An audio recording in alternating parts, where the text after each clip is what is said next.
Buenos días, mi nombre es Javier Furdón Salgado, yo soy ingeniero industrial administrador, cursé la maestría en evaluación, también cursé 3 especialidades en evaluación, la especialidad en evaluación inmobiliaria, la especialidad en evaluación de negocios y la especialidad en evaluación de maquinaria y equipo.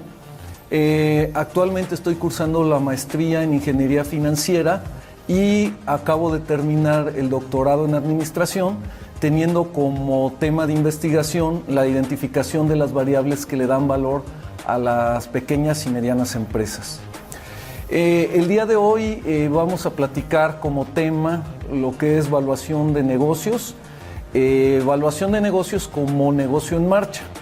Este es un tema muy interesante que engloba una parte muy importante de lo que es la actividad empresarial, pero también la actividad del evaluador. Normalmente a los evaluadores nos identifican por evaluar inmuebles, pero tenemos varias áreas y una de ellas es la evaluación de negocios. Un negocio se puede evaluar de distintas maneras.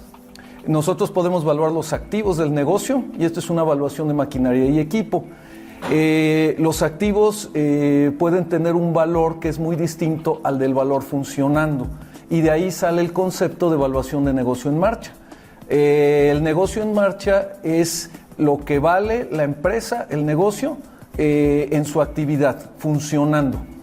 Y traemos la premisa de que un negocio, cuando realmente está teniendo utilidades, cuando valga la expresión y la redundancia de que es negocio, siempre va a valer más de lo que valen sus activos.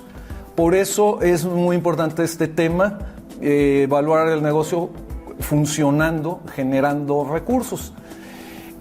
Si nos vamos como introducción a lo que son las normas internacionales de evaluación y la norma mexicana en servicios de evaluación, tienen como concordancia que debemos de ocupar 3 enfoques para cualquier tipo de avalúos. Un enfoque físico o de costos, un enfoque de ingresos y un enfoque de mercado. Para evaluar una empresa podemos decir que se ocuparían estos 3 enfoques de la misma manera que cualquier bien. Sin embargo, no siempre son aplicables todos.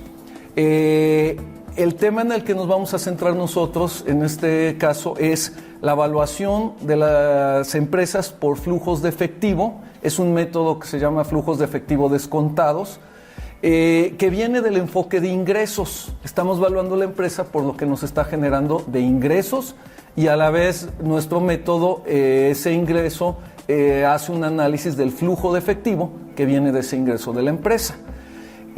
Podríamos aplicar otros métodos, los otros 2 enfoques, que por ejemplo es el enfoque de mercado. El enfoque de mercado, cuando hablamos de otros bienes, por ejemplo, en maquinaria o en bienes inmuebles, lo hacemos por un comparativo de mercado. Nosotros vamos a evaluar una casa y buscamos casas que sean similares, que las podamos comparar con la casa que estamos evaluando. Sin embargo, cuando estamos hablando de empresas, no tenemos esa facilidad de conseguir empresas que se estén vendiendo similares a la que estamos evaluando. ¿Por qué? Porque las empresas normalmente son únicas, o aunque sean de un mismo sector, pero tienen características muy similares, pero no idénticas a las que estamos evaluando, ¿no? Tienen una tendencia de sector, pero son siempre con características muy específicas. Por lo tanto, hay un método de evaluación de empresas de mercado que establece ciertos indicadores, ciertos índices para compararlas con empresas que cotizan en la bolsa de valores. Entonces, ese es el método de mercado que normalmente se usa para las empresas. No lo vamos a abordar ahorita, sino que nos vamos a ir por el enfoque de ingresos y por el método de flujos de efectivo descontados. ¿Qué necesitamos nosotros para aplicar este método? Primero, hay 3 factores principales que podemos utilizar para aplicar el método y más que nada tenemos que calcular, que son un flujo de efectivo, un valor terminal y un periodo de proyección. ¿De qué se trata el método? En estos 3 conceptos es que nosotros vamos a calcular los beneficios futuros que me da la empresa y los vamos a pasar a valor presente. sea, vamos a hacer el cálculo de los beneficios futuros y a lo que equivalen el día de hoy cuando estamos haciendo el avalúo. Y para esto tenemos el historial de la empresa que nos va a ayudar a calcular esos flujos proyectados. Quiere decir que yo voy a analizar la historia de la empresa, pero vamos a hablar de una historia financiera, porque la evaluación de negocios es una evaluación financiera.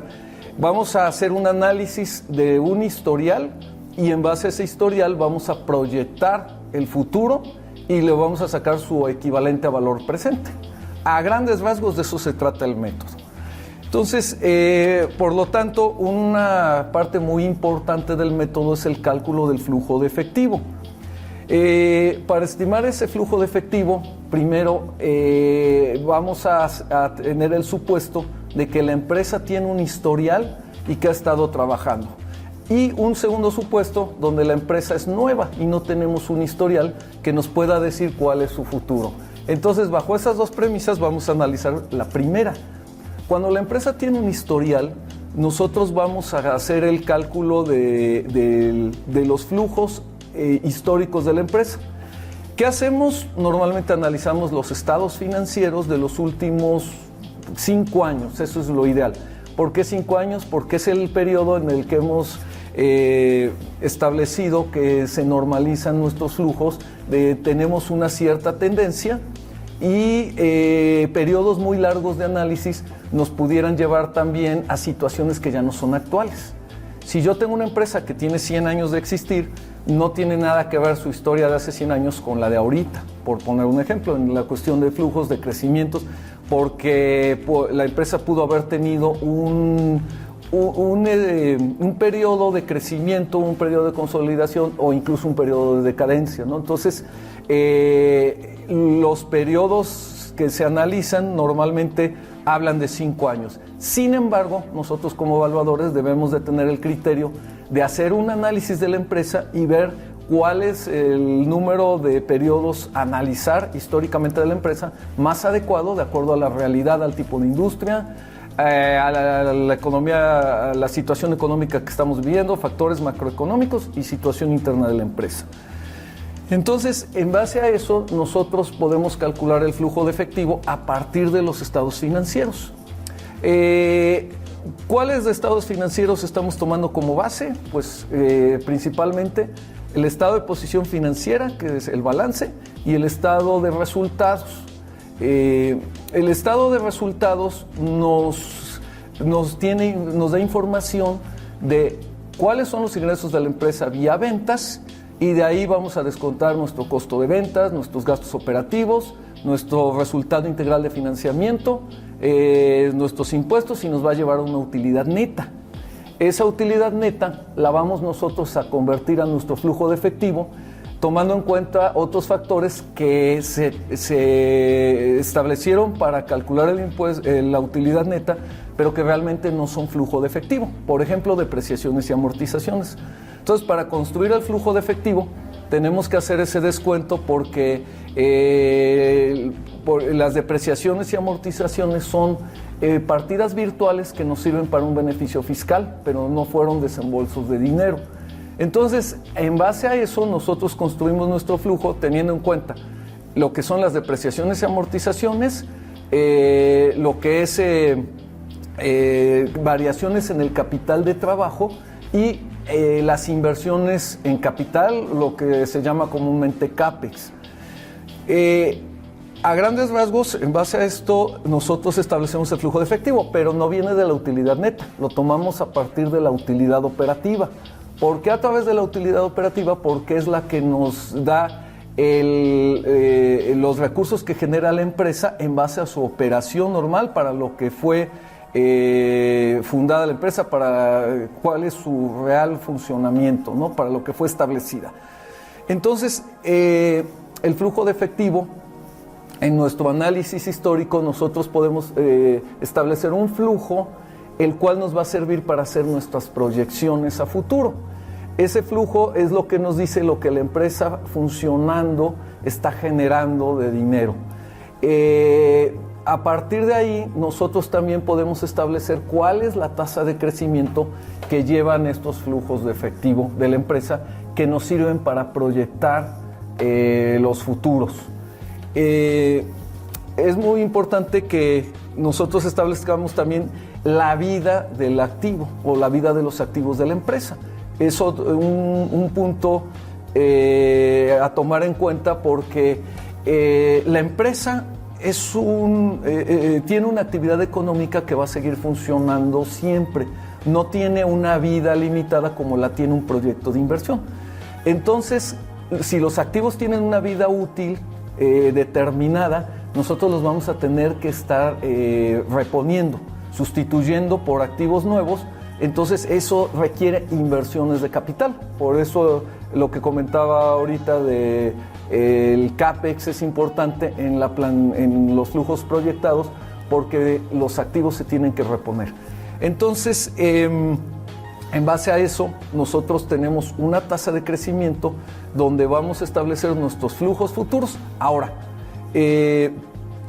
nosotros tenemos en los 3 conceptos que mencioné, hay un periodo de proyección. Entonces, eso lo comento ahorita, pero primero quiero comentar que además de los flujos de efectivo que vamos a proyectar y luego a pasar a valor presente, tenemos un valor terminal de la empresa.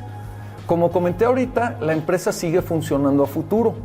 Entonces, si yo establezco un periodo de flujos de efectivo proyectados y los traigo a valor presente, le estoy dando un fin a la empresa. O sea, yo estoy diciendo que, por ejemplo, 5 flujos a futuro los paso a valor presente, eso es lo que vale la empresa, pero no necesariamente, porque la empresa va a seguir funcionando a futuro.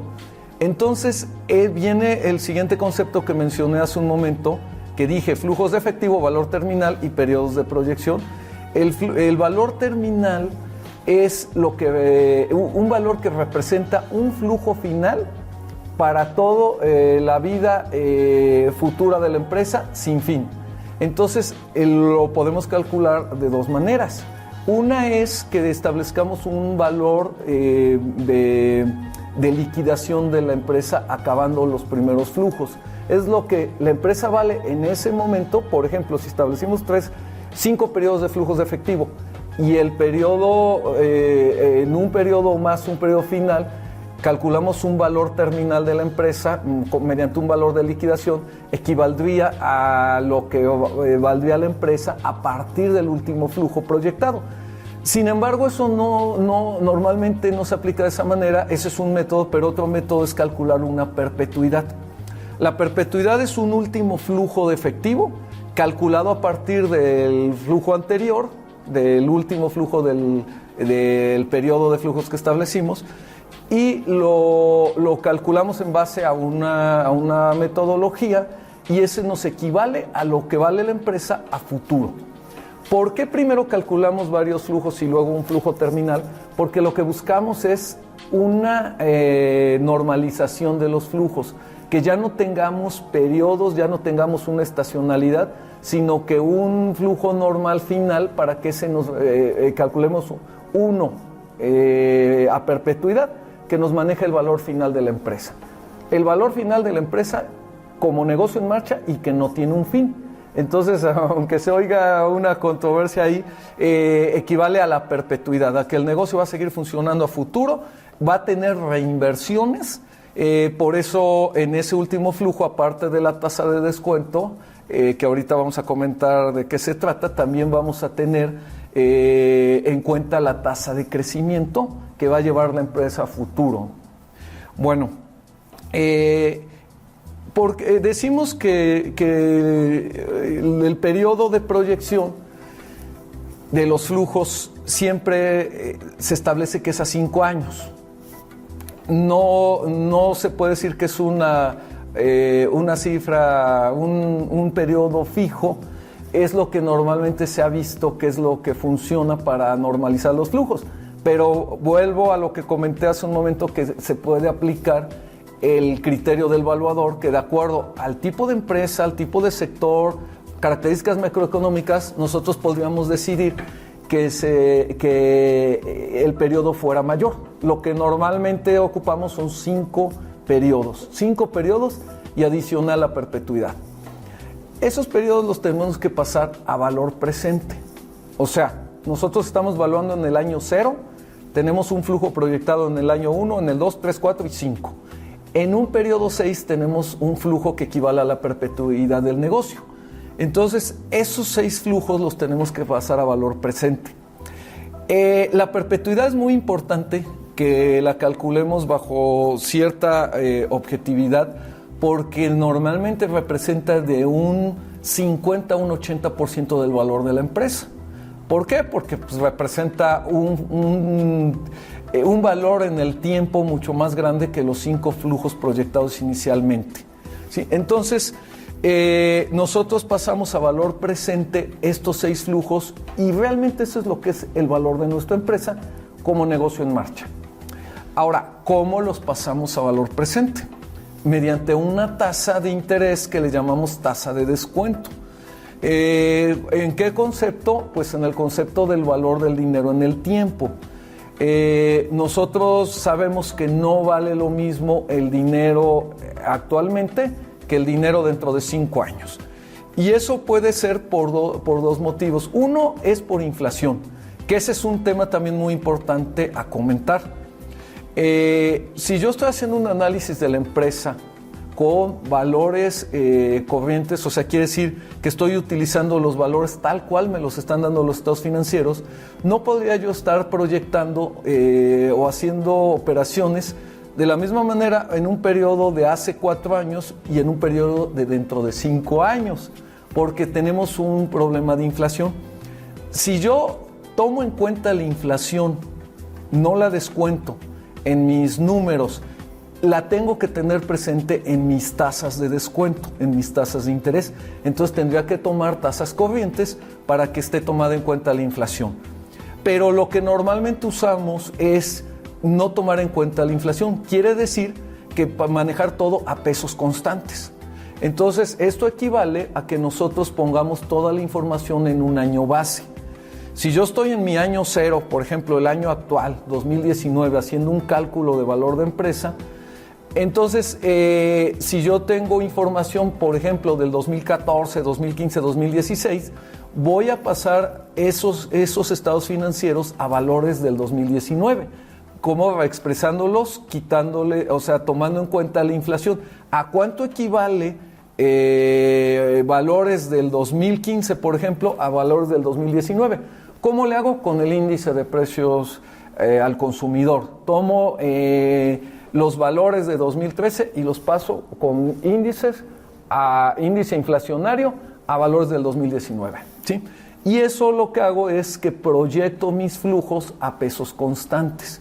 Entonces no voy a estar afectado por la inflación. Sin embargo, a las tasas de interés que yo tome para hacer mis operaciones, para descontar mis valores futuros a valor presente, lo tengo que hacer también con tasas sin inflación.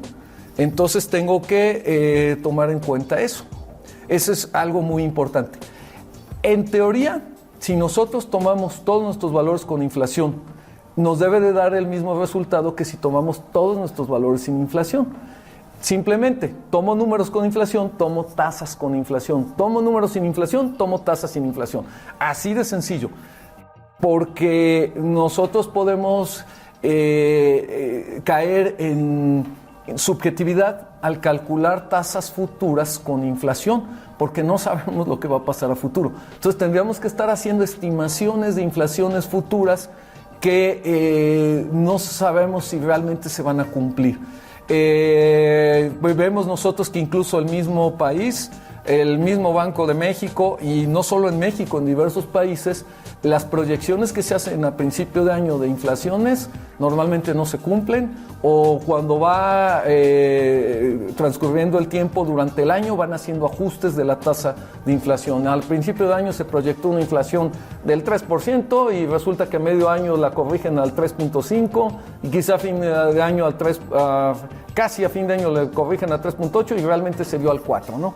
Entonces, por eso la sugerencia es manejar pesos constantes. Sin embargo, hay trabajos que nosotros hemos visto, hay personas, hay evaluadores que lo hacen con inflación.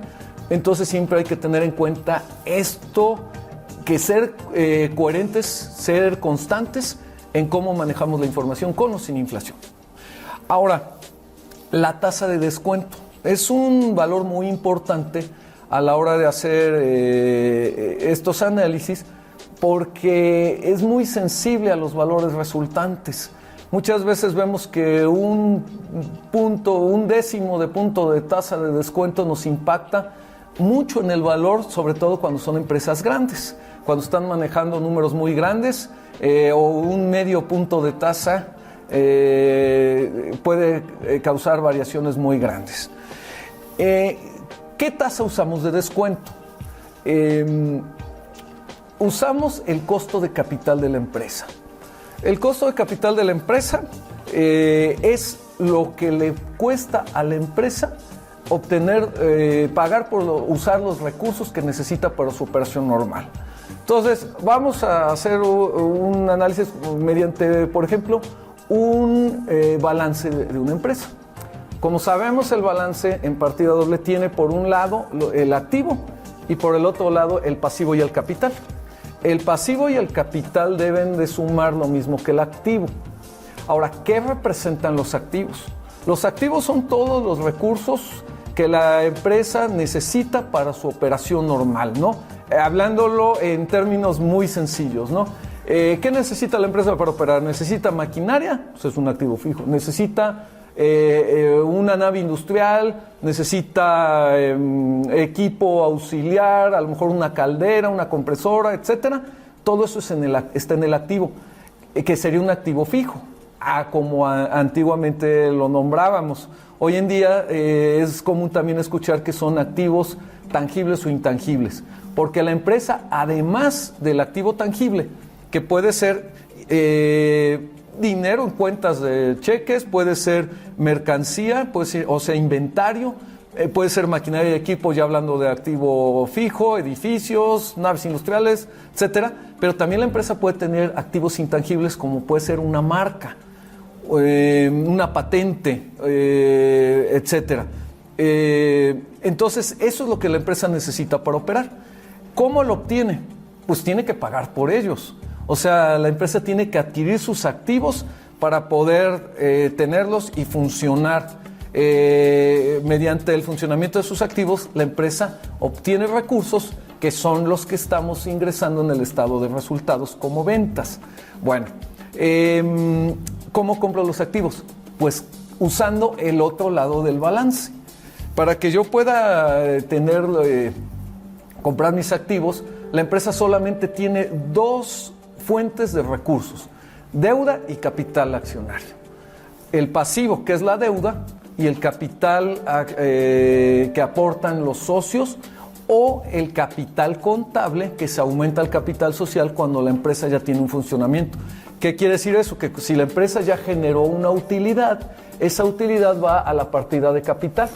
Y ya es decisión de los accionistas si esa utilidad se queda en la empresa como recursos o se reparte a los accionistas como dividendo. Entonces, si yo, para poder comprar mis activos, los obtengo simplemente de dos fuentes, que es la deuda y el capital, me cuestan esos recursos. Si yo veo la empresa, o sea, simplemente desde el punto de vista de la empresa necesita recursos para comprar sus activos y los obtiene de una deuda o de capital. Aunque los accionistas son los dueños de la empresa les tiene que pagar por el uso de su dinero. ¿Cómo? Mediante una utilidad, unos dividendos que se les reparte a los socios. Entonces, ese porcentaje que se da a los socios, ese dividendo que se les da, es el costo que la empresa tiene que pagar a los accionistas por tener el dinero de los accionistas, por un lado. Y por el otro lado, la deuda. A los acreedores que tiene la empresa les tiene que pagar un interés por usar su dinero. Y ese es el otro costo que tiene el dinero que la empresa utiliza, el pago de intereses por deuda. Entonces, la suma ponderada de esos dos costos de los recursos que requiere la empresa es el costo de capital de la empresa. Entonces, ese costo de capital es el que usamos como tasa de descuento para traer los flujos a valor presente. ¿Por qué se utiliza esto y por qué es importante el costo del capital y la estructura del capital? La estructura del capital se refiere a cuál es el porcentaje de deuda y cuál es el porcentaje de capital que tiene la empresa. Muchas veces los empresarios asumen que es muy sano no tener deudas. Entonces escuchamos a veces empresarios que dicen yo no le debo nada a nadie y yo todo lo estoy financiando con recursos propios. Sin embargo, eso no es tan cierto. ¿Por qué? Porque normalmente el porcentaje de pago de dividendos a los socios es mayor que el costo de un crédito. Depende del crédito. Estamos hablando de créditos empresariales, ¿no? Porque un crédito personal o un crédito de tarjeta de crédito son tasas elevadísimas, pero son para personas físicas, ¿no? Pero no para usos empresariales. Entonces lo normal es que la deuda tenga un poco o sea, un porcentaje menor a lo que es el capital. Y otro tema importante es que los intereses son deducibles de impuestos para la empresa. Sin embargo, el capital no. O sea, el pago de capital no es deducible de impuestos. Entonces, al adquirir deuda, la empresa tiene un beneficio fiscal y abarata el uso del dinero, que es su costo de capital. Ahora, ¿qué tanto se puede endeudar la empresa? Y más bien hablamos de apalancamiento. Porque el apalancamiento pues viene de apalancar, o sea, de que con menos recursos hacer más, como una palanca cuando hablamos de física. Cuando la empresa adquiere financiamiento mediante deuda, abarata su costo de capital. Pero un exceso de endeudamiento, ya no apalancamiento, ya cuando caemos en endeudamientos altos, le quita a la empresa o le quita a los socios la propiedad del negocio prácticamente. Y cae en riesgos de bancarrota, o sea, de no poder asumir sus deudas. Entonces, por eso es sano cuidar siempre esa estructura de capital que tenga la empresa, ¿no? Por un lado, sí, la deuda abarata el costo del dinero, pero un exceso de deuda tampoco es sano financieramente para la empresa. Entonces, esa ponderación del costo de la deuda y del capital es lo que nos da nuestro costo de capital. ¿A qué me refiero con ponderación? Que por decirlo, podemos decir, tener una empresa que tenga 40% de deuda y 60% de capital. Por ejemplo, ese 40% de deuda con una tasa de interés de 8% y un costo de capital que tenga el 60% a un 15% que se tenga que pagar. Entonces, esa ponderación del 40 al 8 con el 60 al 15 es nuestro costo ponderado de capital, ¿sí? Hay otro tema, no nos metemos mucho, pero ¿de dónde sale el costo de la deuda? Pues lo pone el acreedor. El banco nos dice te voy a prestar a tal tasa o incluso una tasa variable, tasa interbancaria más 2 puntos, más 5 puntos, más 10, una TIE más 5, más 10 puntos, etcétera. Esa nos las está fijando, obviamente mediante una negociación o simplemente nos las ofrecen y nosotros sabemos si la tomamos o no. Sin embargo, el costo del capital accionario tiene una metodología para su cálculo. El costo del capital accionario tiene que ver con el riesgo que tiene la empresa. Hay algunas metodologías distintas, pero la más usada es el CAPM, el costo de activos de capital, que calcula una tasa libre de riesgo y le aumenta un premio al riesgo. ¿Qué quiere decir una tasa libre de riesgo? Una tasa de interés que me da una inversión donde no arriesgo mi dinero, quiere decir que es casi seguro que la empresa o la persona a la cual le voy a dar mi dinero invirtiendo con él, me va a regresar un interés y en un periodo de tiempo me va a regresar mi dinero de una manera segura. ¿Cuáles esas tasas de riesgo libres de riesgo? Normalmente son bonos gubernamentales de los países. En México se toma como referencia los CETES o los bonos México, los bonos M.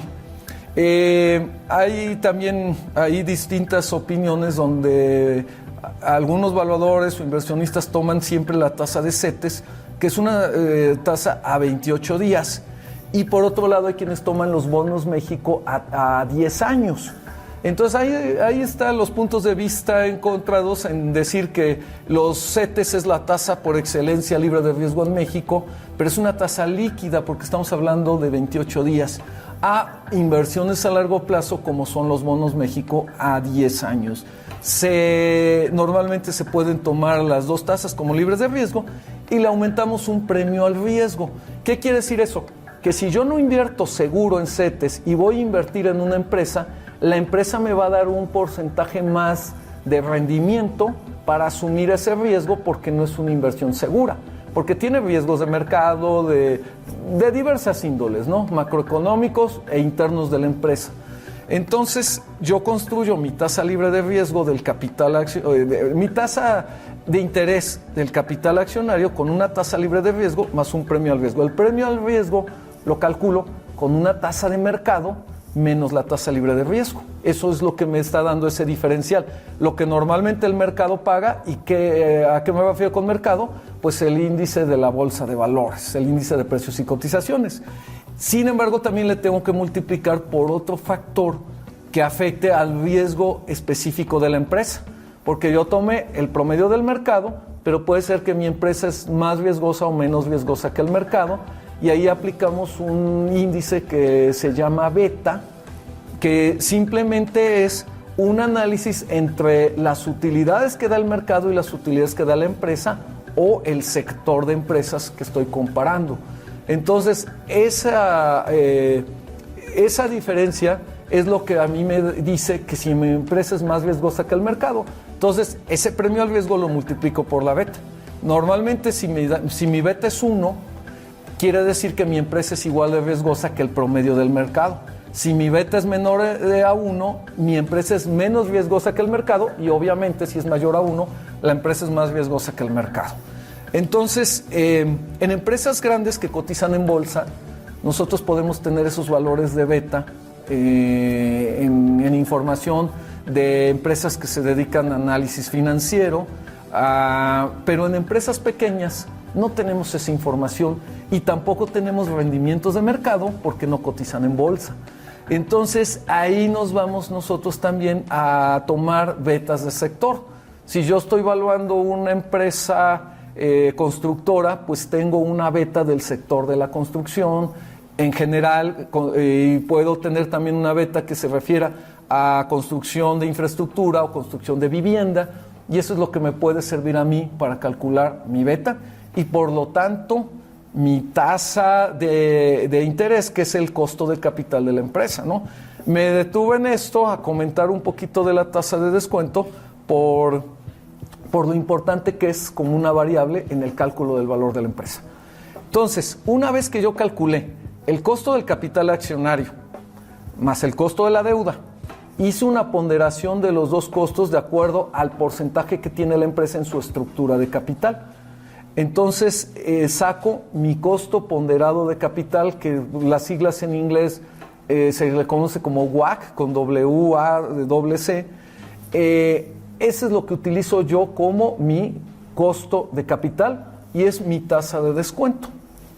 Simplemente para evaluar la empresa yo voy a descontar los flujos, ocupar lo que es matemáticas financieras, a calcular un valor presente de los flujos futuros. ¿Cuáles flujos? Los que mencioné hace un momento, que son los flujos que establecí en un periodo normal de 5 años, más mi flujo que equivale a una perpetuidad del negocio, los traigo a valor presente con ese costo de capital y simplemente ese es el valor de mi empresa.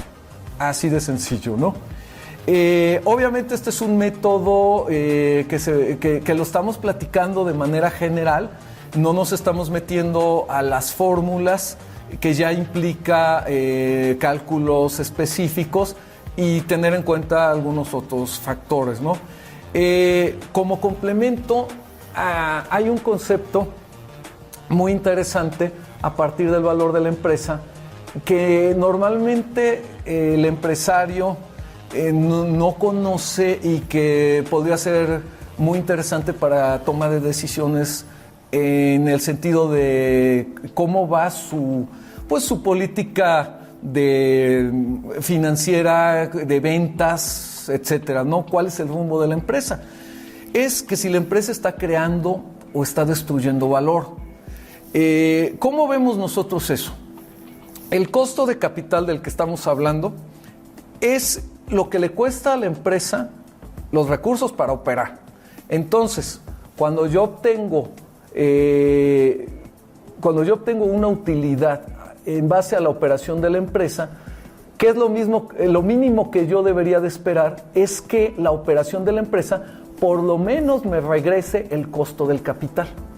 Entonces, si mi costo de capital es del 15%, lo mínimo que espero que la empresa me regrese es ese 15%, porque si no, entonces yo no estoy creándole valor a la empresa. Si la empresa me regresa más de ese costo de capital, la empresa está creando valor. ¿Qué quiere decir? Que la empresa vale más a través del tiempo. Si la empresa me está regresando menos de ese costo de capital, por ejemplo, la empresa tiene el costo que mencioné de 15% y lo que me está regresando en utilidad la empresa es un 10%, la empresa está destruyendo valor. ¿Y qué es lo que pasa comúnmente? Que el empresario no se da cuenta de eso, porque si el empresario está recibiendo utilidades por la operación, no necesariamente la empresa vale más con esas utilidades, si no estamos haciendo el cálculo de esa creación o destrucción, en su caso, de valor. Hay un concepto que sería tema de otra plática, que es el EVA, el valor económico agregado, que es un concepto que calcula la creación de valor de la empresa, ¿no?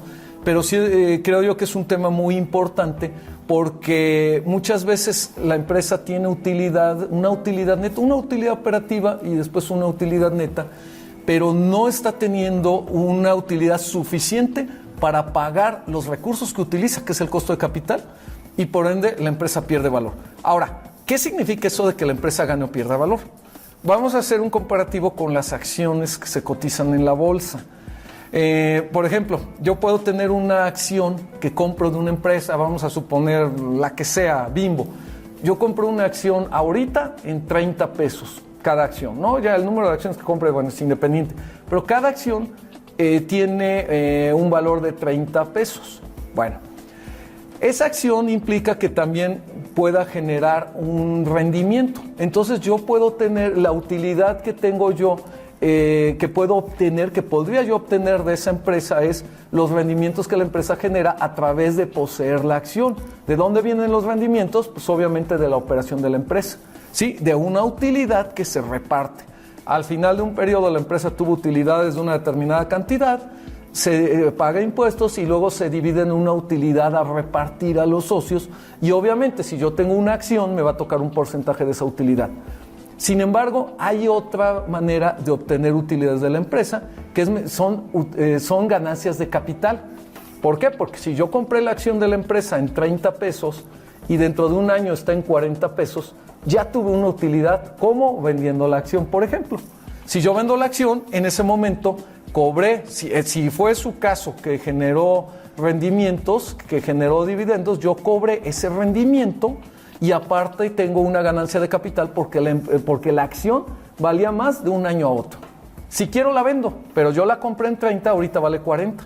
Quizá me espero y dentro de 10 años vale 100. Entonces yo ya tuve ganancias de capital y también tuve rendimientos. Entonces, pasando ese concepto a la empresa que estoy yo evaluando, es lo mismo.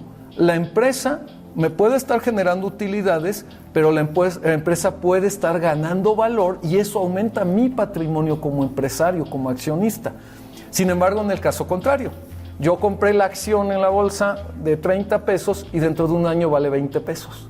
Entonces quiere decir que si yo la vendo en 20 pesos, ya perdí 10 pesos en un año. Entonces esa empresa o esa acción destruyó valor a través del tiempo. Entonces el empresario, si no hace una medición de esa creación de valor o en su caso destrucción de valor, también no está teniendo un panorama completo de su empresa, ¿no?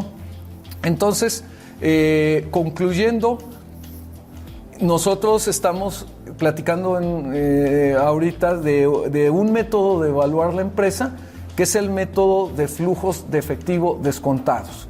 ¿Qué necesito yo para conocer el valor de la empresa mediante este método?